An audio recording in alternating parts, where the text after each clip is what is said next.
Úsame a esta hora, Señor, y usa tu palabra, Señor, que es perfecta, que es inspirada y que es tuya. En el nombre de Jesús, amén. Yo soy profesor de matemática, ¿sí? Y una de las cosas importantes en matemática son las rectas paralelas. ¿Conocen las rectas paralelas o no? Son dos rectitas paralelas que apuntan hacia la misma dirección. Pueden ir ambas para allá, pero siempre apuntan a la misma dirección, ¿verdad? Ya, ¿qué ocurre si esas rectas en algún minuto se doblan o se inclinan hacia adentro? ¿Qué va a ocurrir en algún minuto? Entendiendo que las rectas son infinitas, ¿no? ¿Qué va a ocurrir en algún minuto? Se van a intersectar, ¿cierto? Se van a unir, ¿sí? Perfecto. Ahora, ¿qué pasa si esas rectas paralelas se inclinan, pero hacia afuera, o sea, hacia lados opuestos? ¿Qué ocurre? ¿Se van a juntar en algún minuto? ¿Cierto que no? No se van a juntar nunca. Van a estar eternamente separadas, ¿sí? Y un poquito de eso vamos a hablar hoy día. De que vamos a presenciar, hermanos, una separación eterna que va a ser de mucha alegría para varios, pero que también va a ser de tristeza eterna para otros. Y nosotros como pueblo de Dios debemos estar preparados, vigilando, predicando, proclamando, compartiendo de este evangelio que tenemos, que sabemos que es poder de Dios, ¿no?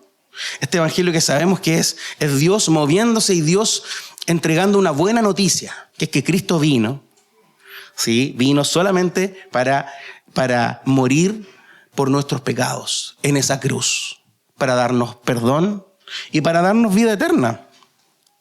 Entonces, yo sé que es muy difícil hablar de este tema. Hay otros temas que fluyen mucho, ¿verdad? Y que hablan de nuestro caminar, de la santificación, del perdón, del amor. Y la verdad que esos son más, bueno, uno, más frecuentemente tocados y segundo, más sencillos de hablar. Pero el tema de hoy no es de aquellos, no es de esos temas sencillos de hablar. La gran separación es una doctrina nuestra. ¿Sí? Después vamos a leer lo que dice nuestra confesión al respecto. Pero es una doctrina que se desprende en este pasaje de Mateo 3:12, pero que también yo voy a utilizar un pasaje que habla de exactamente lo mismo y que da harta más luz, que está en Mateo 25, en algunos versículos ahí al final, donde vamos a ir después. Entonces vamos a hablar de Mateo 3:12 y luego vamos a ir a Mateo 25, ya para que lo tengan ahí. Es interesante que incluso la gente que no es cristiana piensa que Jesús habla de puro amor, ¿no? Que Jesús habla de amor, de que seamos todos buenos, de que hagamos la paz, ¿verdad? Y como que no habla de temas así como de juicio, de castigo. ¿Y qué pasa cuando uno habla y lee los evangelios? ¿De qué habla más Jesús que de ninguna otra cosa? Habla de los juicios. Habla de castigos, habla de condenación. ¿Sí? Muchas parábolas hablan de aquello, hablan de lo que va a pasar al final de los tiempos. Hablan que algunos van a ir ahí donde está el lloro y el crujir de dientes, ¿verdad? Y que a nosotros como que se nos paran los pelos cuando leemos estas parábolas. Y Jesús no está contando cuentos, no está contando fábulas, está hablando de cosas que van a ocurrir. Algunas ya ocurrieron, algunas de estas cosas ya ocurrieron cuando Cristo vino por primera vez, pero otras están por ocurrir cuando Cristo vendrá por segunda vez. Entonces, si leemos este texto del versículo 12 de Mateo 3, tiene el aventador en la mano. La NBI dice tiene el rastrillo en la mano. Este aventador habla de que el labrador, el señor de la tierra, tiene un aventador, una herramienta de fierro, ¿sí? Que es un tubo de fierro que termina en dos o más puntas, como un rastrillo, como un tenedor gigante, ¿ya? Y que es un aventador, ¿ya? Donde ¿qué ocurre? Que está el trigo ya trillado por los bueyes, ¿sí? Pero este trillo tiene tallos que se van a convertir en paja después. Entonces, ¿qué debe hacer el labrador? Separar de alguna manera el trigo bueno que va a ser utilizado después de la paja que no va a servir. Y por supuesto no había máquinas, mecanismos industriales para aquello, sino que estaba este utensilio nomás. Entonces, ¿qué hacía el labrador? Lo lanzaba al aire. Entonces, ese es el sentido de limpiará su era. Tiene el aventador en la mano, el Señor tiene el aventador en la mano, limpiará su era. ¿Cómo limpia su era? ¿Cómo limpia la tierra, este espacio donde está el trigo? Levantando el trigo y haciendo que el viento haga volar la paja. Porque el trigo, por supuesto, es más denso, va a caer de nuevo en la era y la paja va a volar. ¿Por qué? Porque esto ocurre entre los meses de mayo y septiembre. Esta acción de aventar, de limpiar la era, ocurre en los meses de mayo y septiembre, donde hay mucho viento. Entonces, ¿qué hace el labrador? Lanza el trigo y la paja sale del lugar. De a poquito. Si se dan cuenta, es una labor que no ocurre en 2 minutos. El hombre puede estar días y días realizando esta acción para que definitivamente lo único que quede en el espacio sea trigo, sea grano, y la paja quede fuera del perímetro de la era. ¿Ya? Entonces esa es la acción de este señor que tiene el aventador en la mano y limpiará la era. El trigo, él tiene que asegurarse de que en la era haya solo trigo. Y que los restos de paja salgan, con el viento se lo lleve fuera. Entonces, ¿qué hace el labrador? Trabaja con el aventador y lanza el trigo al aire y la paja se va con el viento. De esta manera, finalmente, después de días, quizás semanas, quizás meses, queda el trigo solito, listo para continuar el proceso. ¿Y cuál es el proceso? Dice el mismo texto 12, recogiendo el trigo en su granero. ¿Qué hace luego de todo esto? El labrador va y recoge el trigo. Lo recoge, hace montoncitos y los lleva finalmente al granero, donde lo almacena para después producir pan y producir otras cosas. ¿Sí? Pero ahí no termina la labor del labrador. ¿Qué ocurre al final? La paja, en cambio, sigo leyendo el versículo 12, la paja, en cambio, la quemará con fuego que nunca se apagará. Y ahí está un poquito la profecía del Señor. ¿Qué tiene que hacer el labrador? Salir del perímetro e ir recogiendo todos los restos de paja, los tallitos de este trigo que no sirven para nada. Entonces, ¿qué hace? Los amontona, los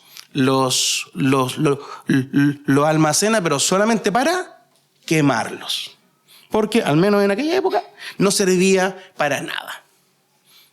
Entonces, esa es la separación, esa es la figura que el Señor nos muestra en este versículo 12, y con este fuego que nunca se apagará, por supuesto, no tiene que ver con el fuego con el que quemaba la paja, porque ese fuego sí se iba a acabar, sino que él estaba hablando, por supuesto, era una alusión a lo que ocurrirá en los últimos tiempos, ¿verdad?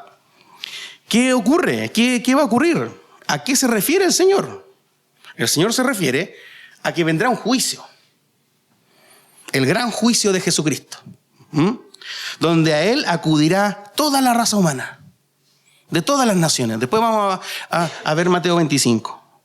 Y comparecerán ante el gran Rey Jesucristo. Hoy día cantamos que el Señor es Rey, que es Señor, sí, que es soberano, y parece que esas cosas son como importantes para mi vida personal nomás, para hoy día, para mi situación personal de hoy, para que cuide a Aloncito, el hijo de Larón y la Ale.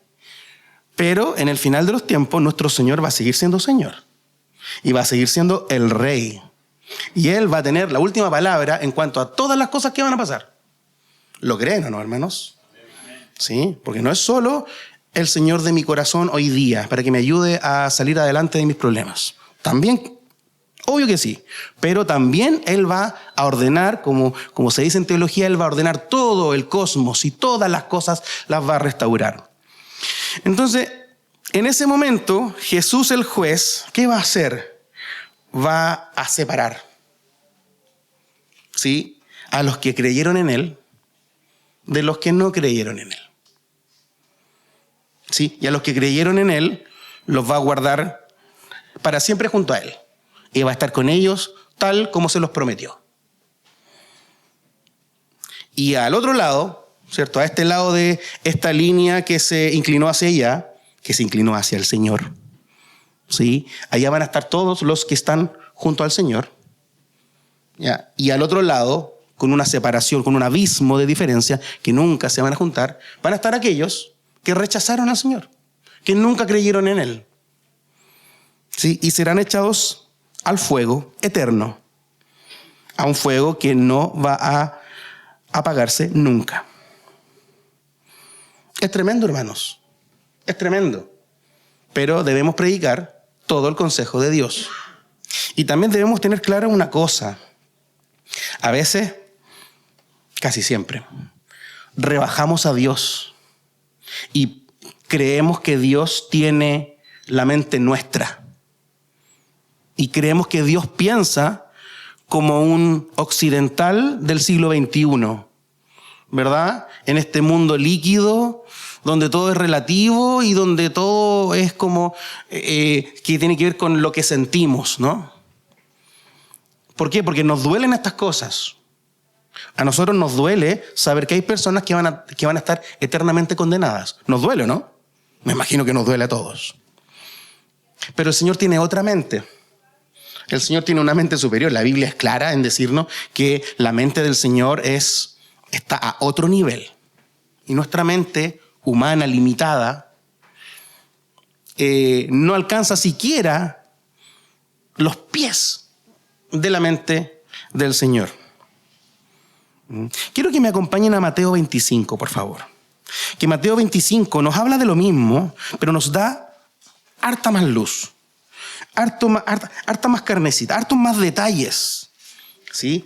Mateo 25 es tremendo, hermanos. Si usted quiere hablar del último tiempo, vaya a Mateo 25. Y también le animo porque incluso aquí hay algunos textos que ni siquiera los teólogos reformados, presbiterianos incluso, ni siquiera ellos se ponen de acuerdo. Entonces vaya con buenos comentaristas también, ojalá en grupo, porque no es llegar y concluir cosas. Pero sí, desde el versículo 31, el Señor nos habla en parábola, en símbolo, nos habla algunas cosas interesantes. Leo desde el 31, pero solo leeré del 31 al 34. Sí, leeré la NBI, me parece. Cuando el Hijo del Hombre venga en su gloria con todos sus ángeles, se sentará en su trono glorioso. Todas las naciones se reunirán delante de él y él separará a unos de otros, como separa el pastor las ovejas de las cabras. Ya, hasta ahí exactamente lo mismo que ya estudiamos. ¿Sí? Va a haber un juicio, ¿verdad? Donde Jesucristo va a ser el juez y el Señor. ¿Sí? Entonces, ¿qué va a hacer este Señor? Pondrá a las ovejas a su derecha, esta es mi derecha, y a las cabras a su izquierda, a los cabritos, como dice la Reina Valera, ¿no? Las ovejas y los cabritos, y los va a separar, unos a un lado y los otros al otro.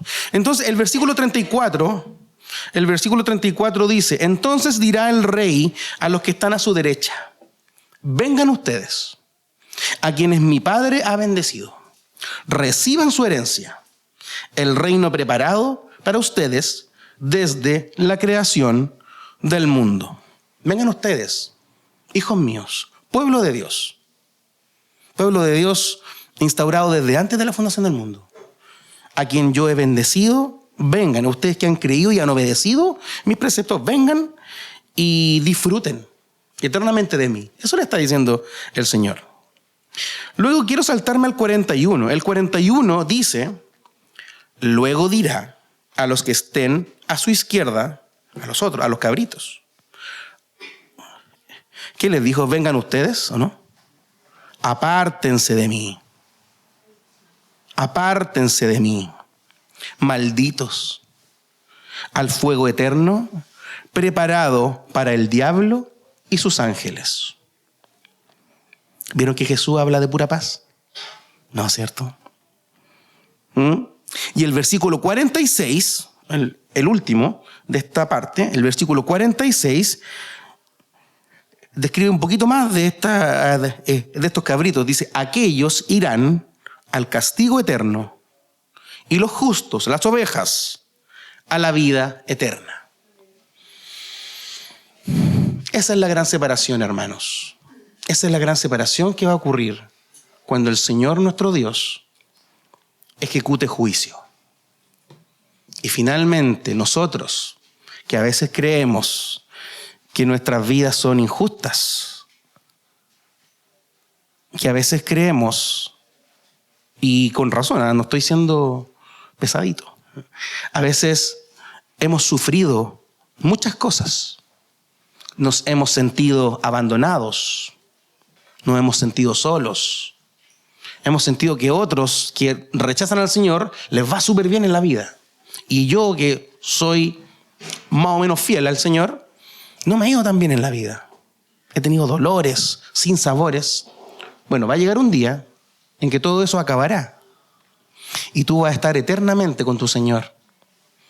Eternamente. ¿Sabes lo que significa eternamente? Es poderosísimo. Es tan extenso como estas rectas que de las cuales le hablé al comienzo. En este pasaje del mismo Evangelio, el Señor nos habla de cómo ocurrirá esta separación.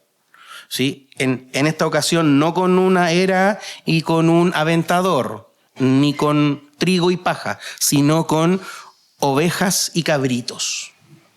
¿Sí? Y el juez va a separar a un lado las ovejas, las que oyeron su voz, y al otro lado los cabritos. ¿Le hace sentido eso? A un lado las ovejas. El Señor es maravilloso cuando usa el texto. El versículo 32. Todas las naciones se reunirán delante de él y él separará a unos de otros, como separa el pastor las ovejas de las cabras. La oveja y las cabras habitualmente pastan juntas. Sí, no sé nada del campo, pero lo leí. ¿Ya? Pastan juntas. Pero ¿qué pasa? Viene el pastor y llama a sus ovejas. Y las cabras no se dan por aludido. Impresionante. Hasta vi un videíto donde aparece eso, donde yo vi aquello. ¿Y qué hacen las ovejas? Al llamado del pastor, la siguen. ¿Por qué? Porque van a ir a encerrarse por alguna razón. Porque es hora de dormir, ¿sí? Y es hermoso el mismo Señor, ¿no? Que dice en el Evangelio de Juan, mis ovejas oyen mi voz, ¿no? Y yo las conozco y ellas me siguen, ¿verdad? ¿Cuántas veces hemos leído estos textos desde cabros chicos? Muchos de nosotros. Mis ovejas oyen mi voz, yo las conozco y ellas me siguen. Pero el texto sigue. Yo les doy vida eterna, ¿sí? Y nunca perecerán, ni nadie podrá arrebatármelas de la mano. Eso dice el Señor cuando habla de su vínculo con su pueblo, con sus ovejas. Mis ovejas oyen mi voz, yo las conozco y ellas me siguen. Y nadie me las va a arrebatar jamás. Porque son ovejas del Padre, del gran pastor. Entonces todo tiene sentido. Esta escena tan terrible del gran juicio tiene sentido con cada palabra que Jesús indica. ¿Qué va a ocurrir? A las ovejas les dará vida eterna junto a Él, en su reino, en el reino del Señor, en el reino de Dios, el reino de los cielos. A los cabritos, a quienes no han creído en el Señor, los lanzará al fuego eterno, con horrible compañía. ¿Qué dice Mateo 25? ¿Dónde está esto? ¿O no está en Mateo 25? ¿O estaba en Mateo 3? Donde dice que... Ah, no, pues está aquí. El 41. Apártense de mí, malditos al fuego eterno preparado para el diablo y sus ángeles, dice la NBI. Preparado para el diablo y sus ángeles. O sea, aquellos cabritos que van a ser echados al fuego van a tener una horrenda compañía. Y ese será su castigo eterno. Nuestra confesión de fe de Westminster nos dice en el capítulo 33.2, miren, leo: Dios ha señalado este día con el fin de manifestar la gloria de su misericordia en la salvación eterna de los elegidos y de su justicia en la condenación de los réprobos, que son malvados y desobedientes. Entonces entrarán a la vida eterna y recibirán la plenitud de gozo y bendición que produce la presencia del Señor. Pero los malvados que no conocieron a Dios ni obedecieron el evangelio de Jesucristo serán arrojados al tormento eterno y castigados con destrucción perpetua, lejos de la presencia del Señor y de la gloria de su poder. Y hay muchos versículos que fundamentan cada frase.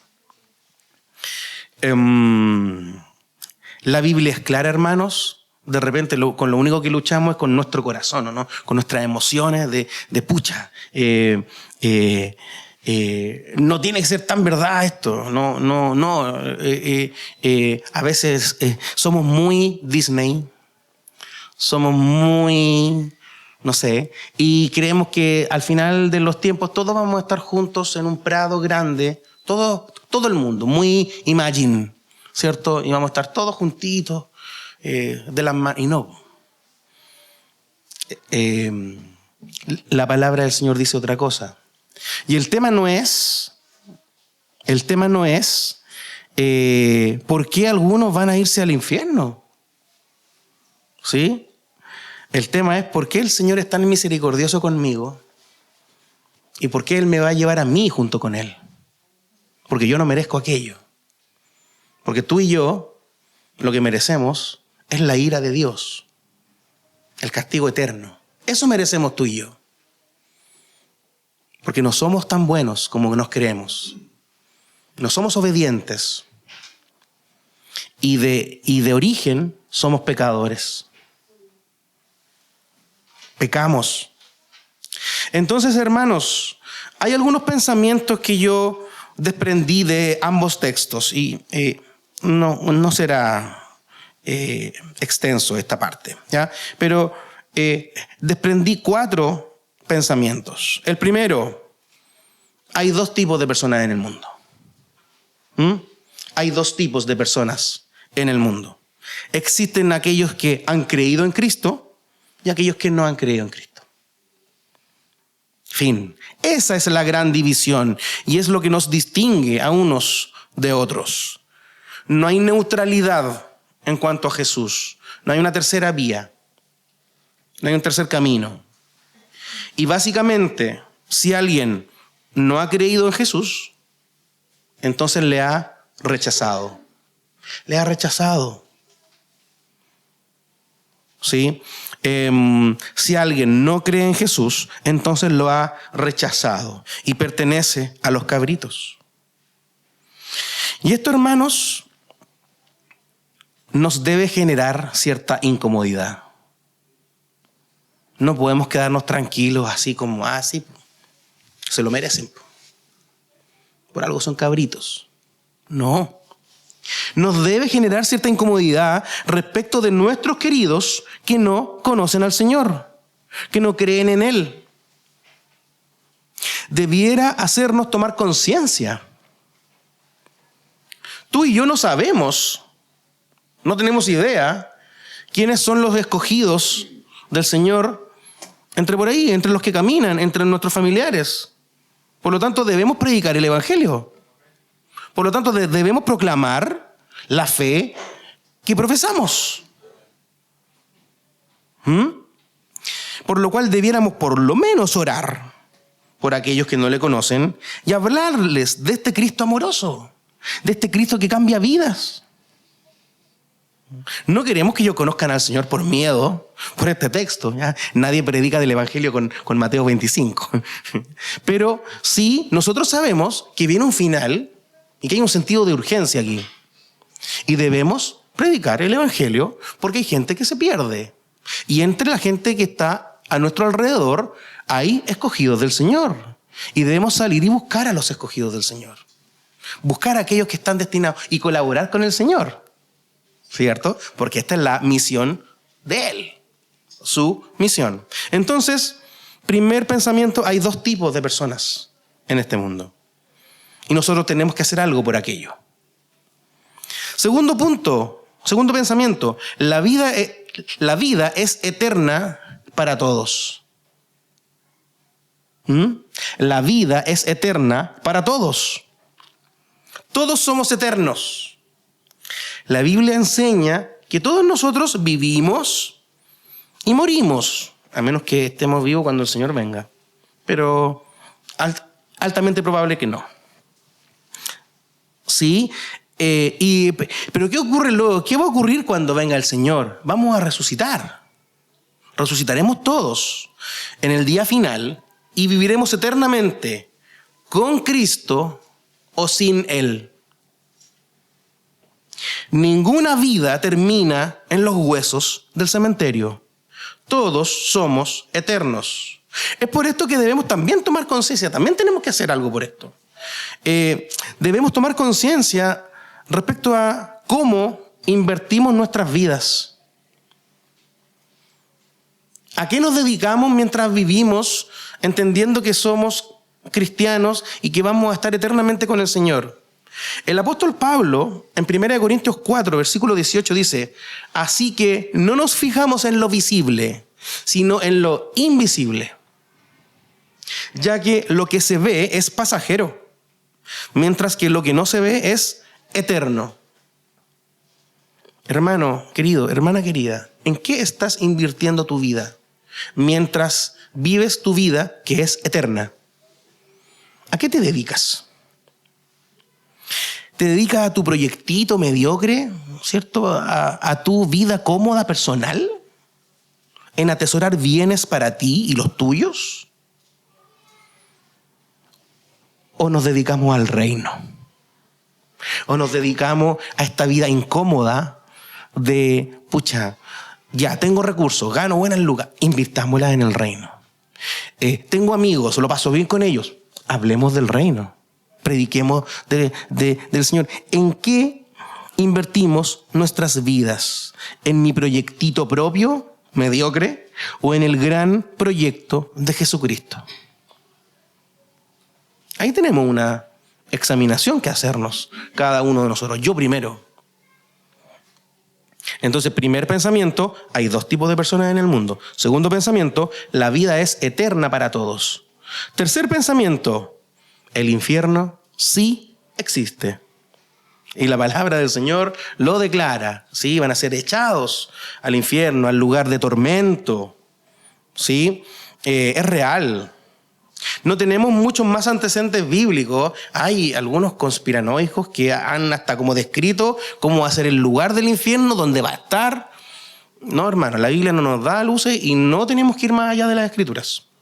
Pero la realidad es que sí será un lugar de tormento eterno, donde estará el diablo y sus ángeles y aquellos que no creyeron en Cristo. Es terrible la imagen, hermanos. Es terrible lo que la Biblia enseña, lo que Jesús mismo enseña acerca del infierno. Un lugar de densas tinieblas, donde dice, como dice otro pasaje, donde habrá tormento eterno. Y ahí irán las personas que no conocen al Señor. Eso debe dolernos y debe hacernos actuar. El infierno, hermanos, sí existe. Y cuarto punto, por nuestros frutos seremos conocidos. ¿Qué dice el Señor? Por sus frutos los conoceré. ¿Sí?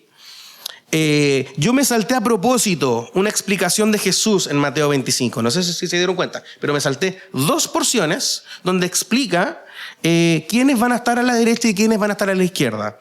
Quiénes van a ser ovejas y quiénes van a ser cabritos. El versículo 34.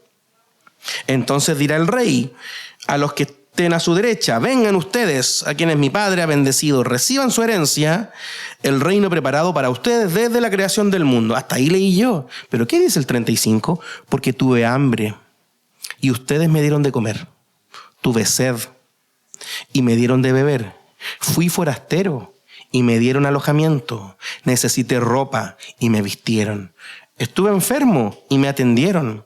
Estuve en la cárcel y me visitaron.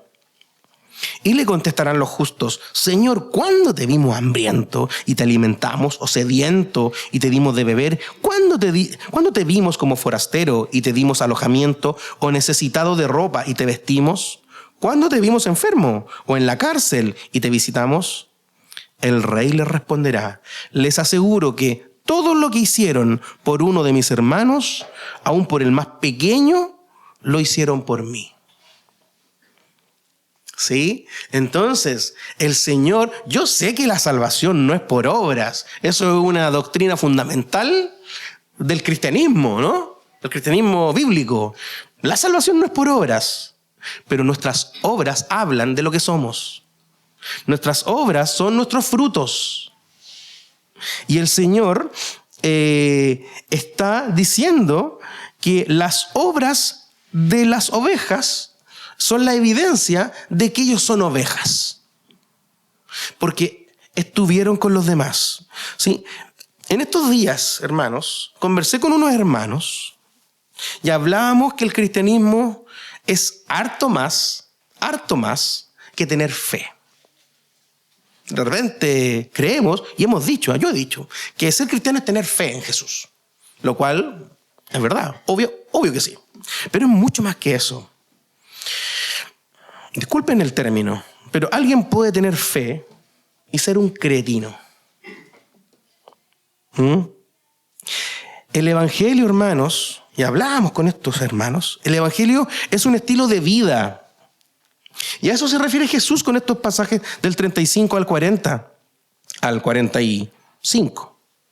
El Señor quiere cambiar nuestro estilo de vida y quiere que nuestro estilo de vida sea el fruto del evangelio en nosotros, de nuestra fe. A eso se refieren estos pasajes. Tengamos en consideración el contexto de Mateo 3:12, del pasaje del trigo y la paja, el pasaje inicial. ¿De qué está hablando antes? Cuando Jesús menciona este versículo 12, para variar, Jesús estaba reprendiendo a los fariseos. Para variar. Estaban en plena predicación de Juan el Bautista. ¿Sí? Y Juan el Bautista es el que está aquí hablando, ¿no? Y en el versículo 7 de Mateo 3:7, es tremendo lo que Juan el Bautista les dice, ¿no? A estos fariseos. Dice el 7: pero al ver que muchos fariseos y saduceos llegaban a donde él estaba bautizando, les advirtió: camadas de víboras, ¿quién les dijo que podrán escapar del castigo que se acerca? Imagínense, los fariseos. Nadie podría negar que estos eran hombres de fe. Vivían una tradición religiosa tremenda. Guardaban el día del Señor religiosamente. Se cuidaban, estudiaban las Escrituras. Y el versículo 8 es tremendo. Dice: produzcan frutos que demuestren arrepentimiento. No piensen que podrán alegar: tenemos a Abraham por padre, porque les digo que aún de estas piedras Dios es capaz de darle hijos a Abraham. Entonces, Juan el Bautista estaba reprendiendo a los religiosos de la época, a los que supuestamente tenían fe. Pero ¿qué pasaba con estas personas? No tenían frutos. El Señor no veía nada en ellos. No tenían frutos de arrepentimiento. ¿Y qué les dice en otro pasaje? Nunca os conocí, hacedores de maldad. Ustedes vienen, echan demonios en mi nombre, hacen largas oraciones, ¿verdad? Se ponen en los primeros puestos. Nunca os conocí. Váyanse de aquí. Lo mismo que dice en Mateo 25. Fuera de acá. Fuerte, hermano, ¿no?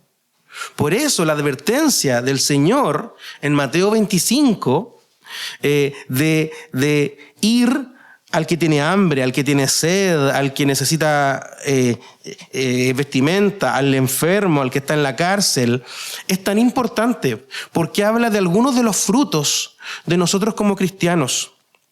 Y ese es mi link con el tema de esta serie, Caminando con Dios. ¿Sí? A la luz de este gran juicio final, debemos andar como el Señor quiso que anduviéramos.